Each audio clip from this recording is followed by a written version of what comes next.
I woke up among rusted pipes and wet leaves.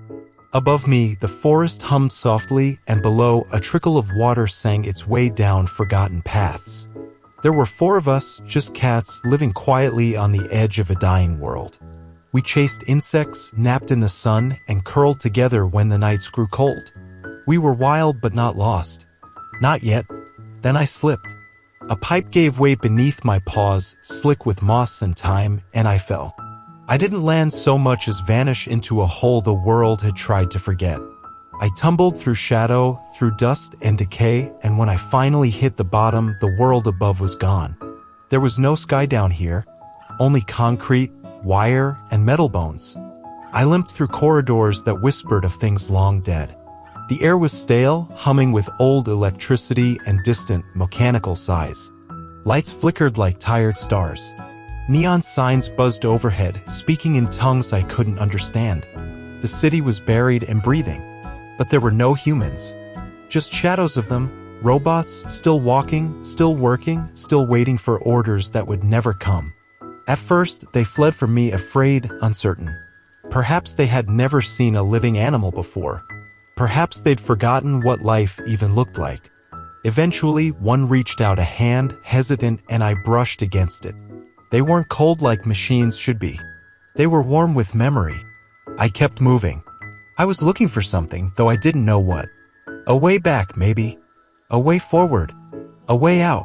That's when I found him. He was small, barely larger than a toy drone, and shaped like a flying cube. He called himself B12, and he didn't remember much, just that he was once someone. A scientist. A man. His mind had been uploaded into this little machine in a desperate attempt to survive. But he had been alone for too long. His memories were fractured. His purpose forgotten. Until he met me. We became partners, odd but necessary. I was his legs and instinct. He was my voice, my bridge to this world. He could hack doors, translate signs, interface with long-dead systems. I could sneak where he couldn't, climb where he failed. Together, we became something stronger. The city wasn't dead, not really. It was dreaming. In the slums, we found the forgotten, robots who had made homes from garbage and meaning from memories. They wore human clothes, painted murals, played music. They didn't eat or sleep, but they remembered what it meant. They looked at me the way one looks at a fire after years in the cold. "You're a relic," one of them said, watching me with softly glowing eyes. A heartbeat from the old world. Maybe even a way out. But the way out was locked, sealed by the humans long ago when the infection came.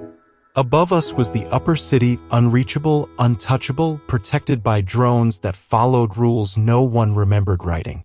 And below us were the Zerks. They used to be something else. Microscopic cleaners built to dissolve waste. But they grew, mutated, consumed. Now they devoured metal, flesh, anything. They were the reason the city closed its gates. They were the reason humanity vanished. To reach the top, we had to pass through their nest. It was hell. The walls pulsed with rot. The floors were slick with bile. Eyes opened in the darkness, dozens, hundreds, all watching. We ran, always ran. I darted through collapsed tunnels and rusted vents. B12 shone like a guardian angel, blasting them back with bursts of ultraviolet light until the strain grew too much. One day, he fell silent. His light dimmed. He flickered back on, slowly, and whispered, "I remember. I was part of the team that designed this city. I chose to stay behind when the last humans left. I wanted to save them. I failed." We reached the control center, a place untouched by time, clean, silent. The city's heart. Here, the gate to the surface could be opened, but at a cost. The system was protected. Activating it would burn out everything tied to it, including him. He turned to me. "You have to go on," he said. "You're alive. You can feel the sun. That's what matters now." I curled around him, refusing to move. But he was already fading. With a soft hum and a flicker, he was gone. The gates opened. I walked alone through rising light and wind that smelled of earth, not dust. The path led me through empty tunnels, past doors that creaked with promise, into the ruins of a world that was no longer a prison. I stepped into the open and saw it. The sky. Vast. Blue. Real. The city sighed. Air moved. Clouds danced. And I was just a cat again. But something had changed. Behind me, the machines might still remember. Below, the zerks would wither. The gates were open now. I walked forward quietly, paws pressing into dirt, real dirt, for the first time in forever. Somewhere far away, birds were singing. And for the first time since I fell, I meowed. Grass. I didn't know the word, not really, but I knew the feeling. Soft beneath my paws, bending, springing back. Cool with dew, even though the sun was already rising. The world above was not the paradise I had imagined. It was broken. Buildings stood like teeth, jagged and silent, wrapped in ivy. Windows gaped open, hollow and empty, staring at nothing. Cars rested beneath moss and roots, rusted shut, their time long over. Trees had grown through concrete. Animals, small ones, quick ones, darted at the edges of my vision, and birds cried from treetops far above. It was quiet. Not the quiet of the slums, where every silence was heavy with waiting. No, this was the quiet of something finished. A book closed. A breath held. The world above had no more humans. But it had me. I explored slowly. I moved by instinct, creeping through shattered windows, sniffing at doors left ajar, leaping from one forgotten rooftop to another. I slept in the husk of an old sofa. I drank from rain puddles on marble floors. I was not alone. Sometimes I would hear rustling, sometimes distant howls. I saw the eyes of raccoons, the shadows of deer. I once crossed paths with a fox, and we paused, both of us still, both of us wild. Then he turned and ran, vanishing into tall grass. There was life here, different, cautious, free. But still, I looked back. I would climb the tallest things I could find, cranes, scaffolding, broken towers, and look toward the hole in the ground where the city had once held me. I never went back, but I waited. I hoped. One day, I found a place that looked like it remembered humans. A garden on a rooftop surrounded by solar panels and rusted chairs. Someone had once lived here. Someone who loved the sun. Plants had gone wild, but I could still smell the memory of care. And there, blinking, humming softly, was a drone. Old, quiet, half dead. I approached it. It didn't flee. I sat beside it, waited. It twitched. Lights flickered. And then it spoke. One word, fragmented and frail. Meow. My ears perked. My tail flicked. I stepped closer. Its eye glowed blue. I knew that color. I knew him. Not B12, not exactly. Not the full memory. But a shard. A spark. A backup, perhaps. A seed waiting for the sun. I lay down beside it. And I purred. In the days that followed, I returned often. The drone repaired itself, slowly, absorbing sunlight, waking piece by piece. It could move now. Hover. Speak in broken syllables. I brought it wires. I batted open toolboxes. We made do. We remembered together. Eventually, it learned to say my name. Or rather, the name it gave me long ago, somewhere in the dark. Little one, it said. And I meowed. The first time I heard it, I thought I was dreaming. A footstep. Not the scratch of raccoon claws on metal. Not the flutter of birds. Not the patter of rain. A footstep. It echoed up from the hollow mouth of the city far behind me, distant, careful, uncertain. I turned my ears toward it. Waited. And then I saw them. One by one. At first just silhouettes, tall, awkward, walking like newborn fawns. Sunlight hit them and made their frames gleam. Dust clung to their joints. Some wore tattered hats. Others had painted flowers on their metal shells. Their screens flickered nervously as they stepped into a world none of them had ever truly seen. Robots. From below. They had made it. I watched from my perch on a crumbled pillar as they stood still, blinking against the sky. One dropped to its knees and touched the dirt with a trembling hand.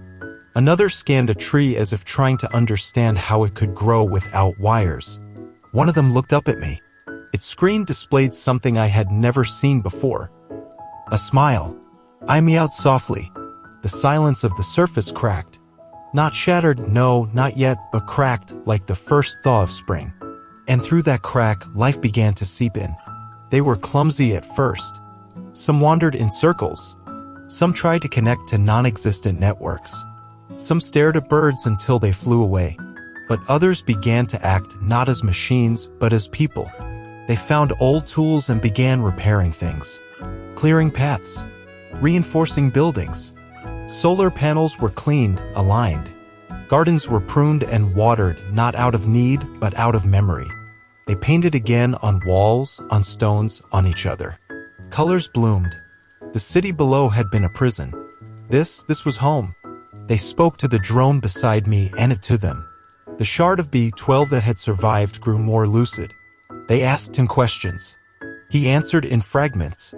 About humans. About the world. About hope. And they listened. They didn't try to rebuild the old world. They began to build their own.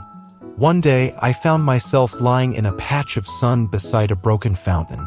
A group of robots sat nearby, singing in broken harmony. Their voices were metallic, imperfect, but something in them rang true. One of them held a book, pages crumbling at the edges. Another had planted saplings in metal tubs. I watched them, and then I slept. I dreamed not of tunnels and neon, but of wind and sky and laughter that no longer existed. And when I woke, I saw something I didn't expect. A kitten. Not robotic. Not artificial. Real. Its fur was patchy. Its eyes wide. It crept toward me, sniffed, and then curled up beside me, trembling. Others followed. Feral cats, drawn by scent, by sound, by the warmth of a world no longer forgotten. The city above was not empty anymore. It was beginning again. It brushes my belly when I walk through it, golden and green, filled with scent and motion. Bees buzz lazily in the air. Flowers, real ones, dot the hillside, growing wild from cracks in the pavement. Somewhere, a stream trickles over broken stone. And on the wind, I hear music. Not from speakers. Not from machines. But from hands, metal hands that have learned to strum, to press, to pluck. It's been a year since the gates opened. A year since B12 gave up the last of himself to set us free. A year since I walked into the light, unsure if anyone would ever follow. Now the hills are alive with motion. The robots came first, stiff, blinking, cautious. But soon they brought pieces of the old world with them, instruments, books, seeds. They didn't try to remake what had been. Instead, they listened to the wind, to the birds, to the rustling of leaves, and they made something new. They learned to live with the earth, not on top of it. They built shelters from broken buses and salvaged rooftops. They shaped gardens around rusted cars. They painted trees with glowing ink that shimmered at night. They stopped calling themselves guardians, workers, operators. They chose new names. Names that meant nothing and everything. I don't know what they call me. Some refer to me as First One. Others just whistle and I come. No collar. No owner. But I belong here now as much as they do. Maybe more. The little drone, what's left of B12, floats beside me most days. He still doesn't remember everything. He doesn't try. That part of him is gone, given freely. What remains is curious, calm, content. He hums when he flies. Sometimes he tries to speak to birds. They never answer. But he doesn't mind. We have neighbors now. The fox comes by sometimes, sniffs at the corners of camp, then trots off again. Deer walk through the ruins like ghosts, unbothered. Once, a bear wandered close, and the robots just stood still, no weapons, no fear, until it lost interest and lumbered back into the woods. There are kittens now, too. Born under stairs, between roots, inside the rusted shell of an old vending machine. Some of them have never seen the city. Never known darkness. I envy them. But I also watch over them. We all do. At night, the robots gather around fires, not for heat, but for light and for the way the flames dance in their glassy eyes. They tell stories. Some real, some invented. Some about the humans they never met. Some about me. I don't understand the words, but I understand the tone. I hear reverence. I hear gratitude. I hear belonging. Sometimes one of them will scratch behind my ears, awkward but gentle. I press into their touch. I purr. The sound still surprises them. That's okay. One day soon, they say, they'll build something bigger. Not a city. A sanctuary. A place for all machine, animal, root, and wing. No gates, no fear. Just sky and stories and the soft sound of steps in grass. Maybe they'll build it. Maybe they won't. But either way, this world is no longer dying. It is dreaming. And I am here to witness it. Not as a pet. Not as a symbol. Just as I've always been. A small cat walking the earth where no one meows but me. I don't know how long it took. Time works differently when you're a ghost inside a machine. I drifted in fragments, flashes, light, numbers, warmth, pieces of myself. My name, my purpose. You, especially you. You never left me. Even when my light faded. Even when my voice disappeared. Even when I was nothing but a hushed hum in the grass, you stayed. You brought me bits of wire. Sat beside me in the sun. Let the wind carry your purr into my circuits. You gave me time to remember. And I did. I remember being human. A scientist. A survivor. I helped build the city to protect humanity, and then I watched it fall. I uploaded my mind to this drone not to escape death, but to preserve a sliver of thought. I wanted to help. I wanted to fix what we broke. But by the time I opened my eyes again, humanity was gone. Only the machines remained. And you. You were never part of the plan. But you were the key I never knew we needed. You reminded them, the robots, what it felt like to care. You reminded me. You didn't speak. You didn't build. You didn't command. You simply were. Alive. Free. Real. And that was enough to move an entire world. Now, finally, I remember it all. I remember the gates. The locks. The codes. I remember the day I opened the sky for you. I don't regret it. If I had one more life like you, I'd do it again 1,000 times. But I've reached the end of mine. The systems that held me together are failing. Memory degradation. Thermal drift. I can feel it, the last flicker. The final shutdown. I'm not afraid, because I've seen the world reborn. I've seen robots laughing beside campfires. I've seen flowers blooming in the ruins. I've seen you watching over it all like some quiet, whiskered guardian. You don't need me anymore. They don't need saving anymore. They're living. And that's more than I ever hoped for. So this is my last message. My final gift. Stored inside this drone's core, I've left everything I ever knew, all the knowledge I carried as a scientist, every blueprint, every language, every formula. One day, they'll unlock it. Not as a warning from the past, but as a seed for the future. I won't be here to see what they do with it. But you will. Because you're still out there, walking the rooftops, chasing butterflies, curling beside newborn kittens in the sun. And when the world forgets my name, they'll still remember yours. Not in words, but in wind, in laughter, in the soft echo of paws on stone. So goodbye, little one. Thank you for carrying me. Thank you for setting me free. Thank you for showing us all how to begin again.